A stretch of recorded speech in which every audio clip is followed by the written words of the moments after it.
오늘 주신 하나님의 말씀은 마가복음 4장 35절에서 41절까지 말씀. 그날 저물 때 제자들에게 이르시되 우리가 저편으로 건너가자 하시니 저희가 무리를 떠나 예수를 배에 계신 그대로 모시고 가매 다른 배들도 함께 하더니 큰 광풍이 일어나며 물결이 부딪혀 배에 들어와 배에 가득하게 되었더라.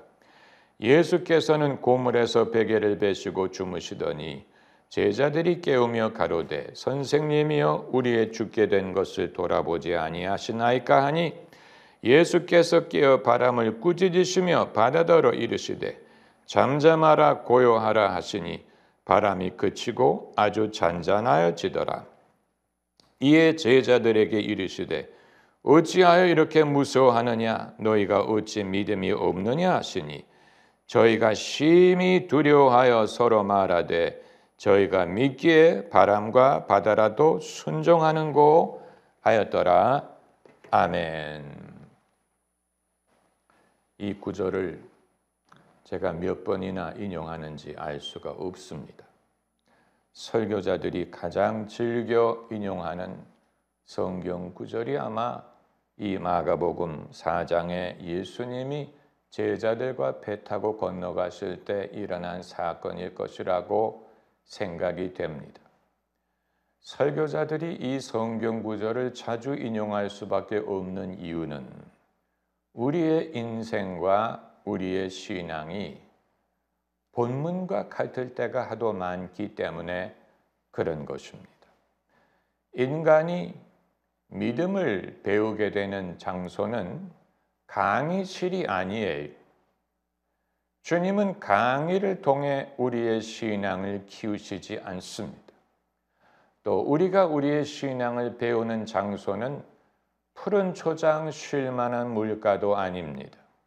어디에서 사람은 믿음을 배우느냐? 사망의 음침한 골짜기를 지날 때 믿음을 배웁니다. 이스라엘 백성이 모세를 따라 애굽을 나올 때 그들이 언제 최초의 믿음의 시험, 믿음의 훈련을 경험했느냐?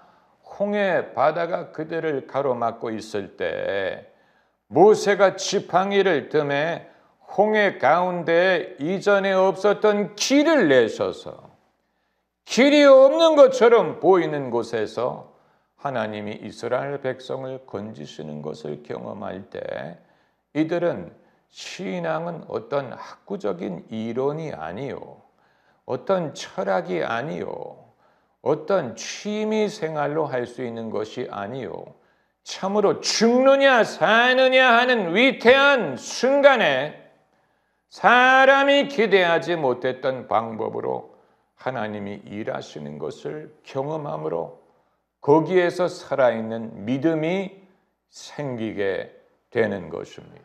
영국의 유명한 록그룹 퀸이라고 여러분 아실 것입니다. 퀸의 대표 기타 주자 브라이언 메이라는 사람이 있습니다. 브라이언 메이가 영국의 엘리자베스 2세의 즉위 50년을 기념하는 콘서트에서 그 콘서트를 시작하는 시점에 버킹엄 궁전 옥상에 올라가서 그의 일렉 기타로 영국 국가를 연주하는 역할을 맡았습니다. 이것은 브라이언 메이에게 아주 큰 영예였어요. 왜냐하면 버킹엄 궁전 옥상에 올라가서 전 세계로 방송하는 이 콘서트에 라이브로 영국의 국가를 연주하게 되었기 때문에 이건 녹화해서 하는 게 아니고 녹음해서 하는 것도 아니고 라이브로 하는 것인데 큰 영예지만 동시에 상당한 기술적인 문제가 있는 일이었어요. 그 위에 올라가서 모든 장비가 정확하게 작용을 해야 라이브로 밑에서 반주하고 있는 오케스트라와 같이 일렉 기타를 연주할 수가 있는데 만에 하나 기술적인 문제가 발생을 하면 브라이언 메이는 그 모든 사람 앞에서 웃음거리가 될 것입니다. 그렇기 때문에 대기타 연주자인 브라이언 메이도 염려를 한 나머지 하나님께 기도할 수밖에 없었다고 해서 간절히 기도했다고 했습니다. 그런데 연주하는 날 아무 문제도 없이 완벽하게 훌륭하게 버킹엄 궁전 위에서 영국 국가를 멋지게 연주했습니다. 여러분, 우리는 여기에서 생각을 하게 됩니다. 세상에는 두 가지 옵션이 있을 수가 있는데, 하나는 사람이 유능하고 부유하고 건강하고 굳이 주님을 의지할 필요가 없이 인생이 잘 풀리는 사람, 굳이 기도할 필요도 없고 굳이 주님을 의지할 필요도 없지만 자기의 실력에 의해, 자기의 능력에 의해, 어떻게 보면 자기의 행운에 의해 모든 일이 잘 풀려서 굳이 주님을 의지하지 않아도 되는 사람들이 세상에 있는지 알 수 없어요. 아마 있을지 몰라요. 자기의 실력만으로, 자기의 능력만으로 얼마든지 돈도 벌고 성공도 하고 사업도 키우고 그런 사람이 있을 수 있어요. 여러분은 그런 입장이 된다면 그렇게 사는 것을 원하시겠습니까? 굳이 기도하지 않아도, 굳이 주님을 의지하지 않아도 여러분이 갖고 있는 실력만으로, 여러분이 갖고 있는 능력만으로 어려움 없이 인생을 살 수 있다면 편하지 않겠습니까? 인생이 쉽지 않겠습니까? 그러나 우리는 세상에 그런 사람이 있는지는 알 수 없지만 우리는 주님이 없이는 살 수 없어요. 주님의 도움이 없이는 살 수 없어요. 그래서 어떤 경우에는 우리의 팔자가 사나운가? 왜 세상에는 나처럼 믿지 않아도 편하게 쉽게 살 수 있는 사람이 있는 것 같은데, 그들은 나보다 돈도 많이 벌고 그들은 나보다 더 이렇고 저렇고 그런 사람도 있을 것 같은데 왜 나는 늘 기도해야 되고 늘 믿음으로 살 수밖에 없을까? 여러분, 어떤 것이 복이 있으리라고 생각이 되십니까? 설령 여러분이 유능하고 여러분이 참 능력이 있고 행운이 따라주어서 굳이 기도하지 않아도, 굳이 주님을 의지하지 않았는데도 인생이 풀린다면 여러분, 그것은 위험한 것이고 여러분의 영혼이 위험해질 수밖에 없습니다. 정말로 본문에 나오는 것처럼 내가 죽을 것 같을 때, 내가 죽는 것, 이렇게 내가 죽는구나, 이렇게 내 인생이 끝나는구나 라고 생각이 되는 순간에 제자들이 마지막 한마디를 예수님께 던진 것, 주여, 우리가 죽게 되었는데 돌아보지 아니하시나이까? 여러분, 사람들이 하나님에 대해서 알고 싶은 것은 하나님이 과연 전능하시냐 한 것도 아니고 하나님이 옳으시냐 한 것도 아니고, 궁극적으로 모든 사람이 알고 싶은 것은 하나님은 나에게 관심을 기울이시느냐 하는 것입니다.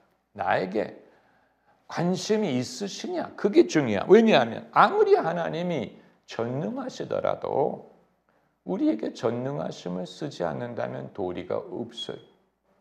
인천 앞바다가 사이다라도 내가 마시지 않으면 나와 상관이 없는 거예요.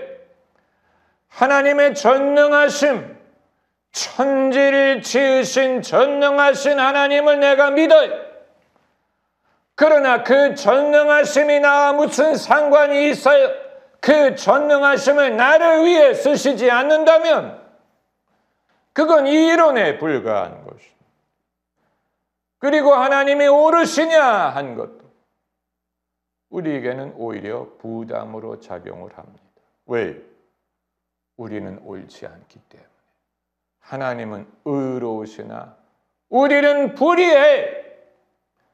그렇기 때문에 하나님이 옳으실수록 우리에게는 부담이 되는 것입니다. 거리감이 느껴지는 것, 자격지심을 느끼는 것. 그렇게 옳으신 하나님이 불의한 나의 사정을, 마음을 쓰시지 않을 것이라고 생각하는 것입니다. 사람들이 기도할 때 자기의 기도를 의롭게 만들기 위해 얼마나 갖은 노력을 하는지 몰라요. 아마 여러분도 그러시고, 여러분이 기도하실 때 그냥 기도했다가는 안 들으실 것 같기 때문에 여러분의 기도에 의로운 옷을 입히기 위해 노력할 것입니다. 그래서 이 사업을 성공하게 하시면 내가 불쌍한 사람을 돕겠다느니, 그건 그냥 사업을 도와달라고 하면 안 들으실 것 같기 때문에 거기에다가 의로운 옷을 입히는, 도와주시면 내가 불쌍한 사람을 돕겠다 그러면 들으실 것 같으니까, 내 생명을 건져주시면 내가 주의 종이 되겠나이다, 그것도 기도에다가 의로운 옷을 입히는 것. 그냥 살려달라고 하면 안 살려줄 것 같으니까 살려주시면 내가 하나님을 섬기겠습니다, 의로운 옷을 입히는 것. 그래야 들어주실 것 같으니까. 우리 모두가 본능적으로 우리 자신이 불의하다는 사실과 우리의 기도가 그 자체로 명분이 없다는 사실을 느끼기 때문에 명분을 만들기 위해 갖은 애를 씁니다. 많은 사람들은 예수님이 고물에 베개를 하고 주무셨다는 사실에서 예수님의 인성, 예수님의 인간됨을 보여주는 것이다 이렇게 해석을 하는데, 그것도 맞지요. 그러나 그것보다 더 깊은 의미는 예수님이 같이 계시지만 주무셨다는 사실을 말하고자 하는 것입니다. 하나님이 우리에게 그렇게 보일 때가 있다는 얘기예요. 하나님이 계시는 건 믿어요. 함께 하시는 건 믿어요. 그러나 주무시는 것처럼 느껴질 때가 있어요. 실제로 예수님은 주무셨어요. 주무신 척한 게 아니에요. 실제로 주무셨어요. 구약 성경에 하나님은 졸지도 아니하시고 주무시지도 아니하신다라고 했지만 예수님은 실제로 주무셨어요. 제자들이 예수님을 깨워야 했어요. 그래서 예수님이 깨어나신 후에 하신 일을 우리가 잘 알죠. 바람과 바다를 꾸짖지 않습니까? 조용하라! 꾸짖었더니 잠잠해지고, 그리고 예수님이 돌이켜 제자들에게 너희가 어찌하여 믿음이 없느냐, 너희가 어찌하여 두려워하느냐라고 책망하시지 않습니까? 여기서 우리가 생각할 것은 제자들의 어떠한 행위를 믿음이 없는 행위로 보셨을까 하는 것입니다. 제자의 언어를 말씀하신 것입니다. 그들의 언어, 뭐라고 말했습니까? 선생이여, 우리가 죽게 된 것을 돌아보지 아니하시나이까. 영어로는 care라는 말을 썼어요. care. 나와 상관없어라고 할 때 I don't care, I don't care라고 하죠. 돌아보다라는 care라는 말에서 careful 하면 조심스러운, careless 하면 부주의한. 그러나 careless란 말은 부주의하다는 말보다는 남의 아픔과 남의 사정에 관심을 갖지 않다라는 뜻입니다. 제자가 예수님에게 한 말이 그거예요. 우리가 이렇게 죽게 되었는데 주님은 아마 상관없을 거예요. 주님은 아마 여기에 대해서 별로 상관하지 않으시는 것 아닙니까? 그 언어를 예수님이 말씀하십니다. 너희가 어찌 두려워하느냐? 너희가 어찌 믿음이 없느냐? 여러분, 믿음이 없는 사람을 돕는 길은, 믿음을 상실해서 절망에 빠진 사람을 위로할 수 있는 유일한 길은 그 사람을 달래는 것도 아니고 그 사람을 위로하는 것도 아니에요. 믿음을 상실한 사람을 도울 수 있는 유일한 길은 믿음을 회복하도록 돕는 것뿐이에요. 믿음을 잃은 사람은 믿음을 회복할 수 있도록 돕는 것뿐이지 달랜다고 되지 않고 그 사람의 말을 들어준다고 되지도 않아. 불쌍히 여긴다고 되지도 않아. 불쌍히 여긴다고 믿음을 잃은 사람이 믿음을 되찾는 게 아니에요. 달랜다고 믿음 잃은 사람이 믿음을 되찾는 것도 아니에요. 믿음 잃은 사람을 도와줄 수 있는 유일한 길은 믿음을 회복하도록 하는 것입니다. 믿음을 회복하려면 하나님이 일하시는 것을 경험하면 됩니다. 바로 35절에 그날 저물 때 제자들에게 이르시되 우리가 저편으로 건너가자 하시니 누가 이 말씀을 했습니까? 예수님이 하셨어요.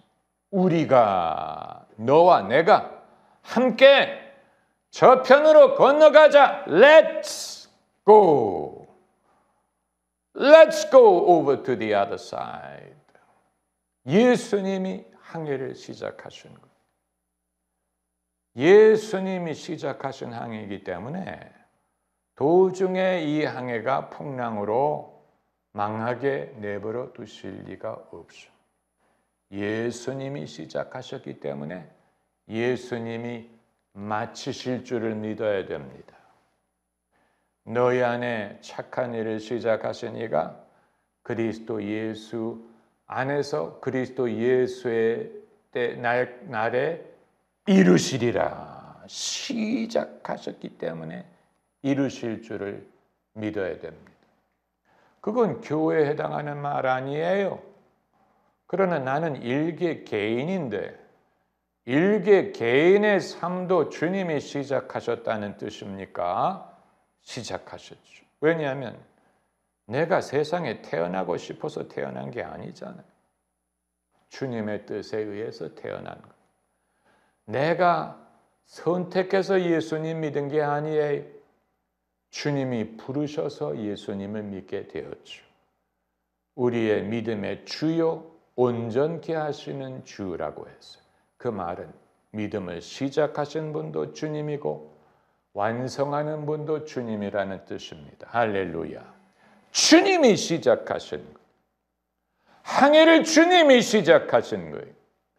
이스라엘 백성이 애굽을 떠난 건 하나님이 시작한 것이지 이스라엘 백성이 임의로 시작한 게 아니에요. 시작했다면 이루실 것입니다. 도중에 어떤 일이 생길지라도 주님만이 우리에게 들어라, 들을지어다 라고 말씀하시는 게 아니고 우리도 주님에게 들어주옵소서라고 말하는 것입니다. 우리는 그분의 음성을 듣고 그분은 우리의 기도를 들으십니다. 할렐루야, 할렐루야.